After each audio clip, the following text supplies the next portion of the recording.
ভাঙর পঞ্চায়েত সমিতি 1, ভাঙর পঞ্চায়েত সমিতি 2 আমার কাজকে নিয়ে আমি বারবার বিভিন্ন দপ্তরে চিঠি জানিয়েছিলাম এবং মুখ্যমন্ত্রী নিজের দপ্তর তিনি ওনাকে চিঠি জানায়নি, ওনার আন্ডারে যে অতিরিক্ত মুখ্য সচিব তিনি ছিলেন এই দপ্তরে তাকেও লেটার করেছিলাম, না ফিডব্যাক এসেছে না আমার কাজে অগ্রগতি হয়েছে।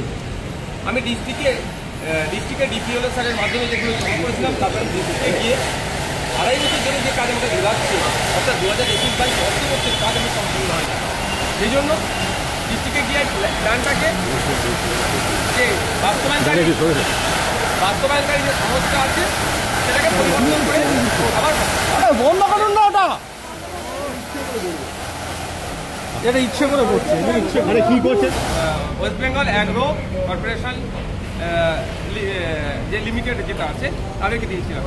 কিন্তু আমরা দেখলাম ডিসেম্বরের 23 তারিখে দিয়েছি, আর মার্চ মাসের আপনার 4 তারিখে একটা ইস্যু হয়েছে, সেই ইস্যুতে দেখছি আমি অর্ডার ইস্যু হচ্ছে, সেখানে আমাদের যে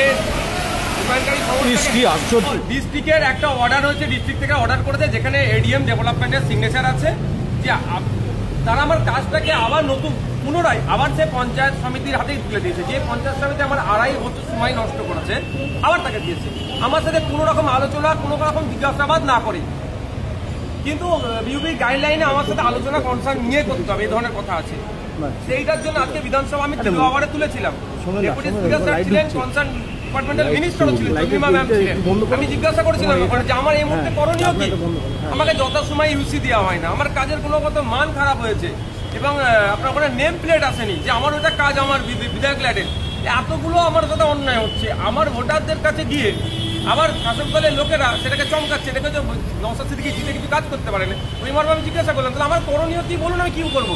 কিন্তু কেউ আমাকে উত্তর দেয়নি। পরিশেষে আমি চিন্তা করলাম আমাকে আসতে হবে, কারণ সিএম ম্যাডাম বিধানসভার মধ্যে বলেছিলেন যে বিধায়কদের উদ্দেশ্যে যে শাসক হোক আর বিরোধী হোক সবাইকে বলেছিলেন যে যেন গঠনমূলক কাজগুলো হয়। আমি গঠনমূলক কাজের জন্য ওখানে দিয়েছি, যেমন লং লাইফের জন্য সেই ধরনের কাজ আমি দিয়েছি। সেজন্য আমি দেখলাম আমাকে আসতে হবে, ওই জন্যই আমি ছুটে এসেছি।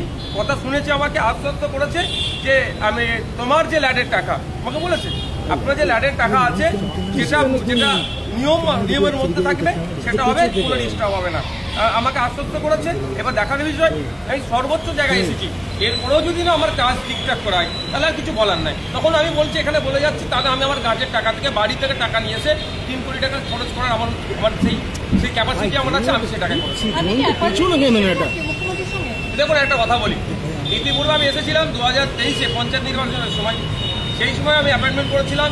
এখন আমি যখন মিডিয়াতে বলার পরে আমাকে এটা আমি অস্বীকার করছি না, আমাকে কোনো মানে শাসক দলের এই আপনাদের মিডিয়ার মাধ্যমে শোনার পরে আমাকে একটা সুযোগ করে দিয়েছে, তাকে ধন্যবাদ জানাই। তার নাম নিতে চাইবো না, মন্ত্রী না বিধায়ক, তিনি একজন সুযোগ করেছেন, সেটা আমি সরাসরি ওই জন্য কোনো রকম ডিস্টার্ব না হয়ে আমি পৌঁছাতে পেরেছি।